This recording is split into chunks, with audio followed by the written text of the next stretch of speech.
আজকে দুপুরে রান্না আমার ছেলের জন্য স্পেশালভাবে একটু করেছি। ও সবজি টবজি খায় না, তার জন্য ওকে এইভাবে করে দিলে ও খায়। তাহলে খুব সুন্দর লাগতেছে না? অল্প একটু কয়েকটি মাংস ছিল বাসায় ফ্রিজে, তাই একটু সবজি গাজর দিছি, ক্যাপসিকাম দিছি, সবুজ লাল যেটা ছিল বাসায় আমার ওটাই দিছি।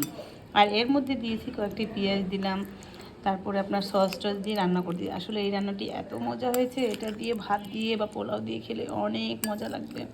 দেখেন কি সুন্দর লোভনীয় হয়েছে না? এই রান্নাটি ফুল রেসিপি দেখতে চাইলে আপনারা অবশ্যই ইনবক্স করবেন। আপনাদের বাচ্চার এগুলো খেলে, যে কোনো বাচ্চা যদি সবজি না খায় এভাবে করে রান্না করে দিলে অবশ্যই সে খেতে পারবে। অনেক সুন্দর না? মজাদার একটি রান্না। দেখি আমি একটু খাই, দেখি একটু কেমন হয়েছে।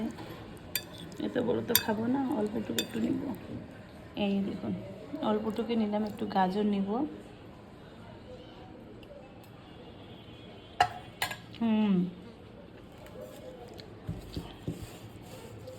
আসলে অনেক মজা।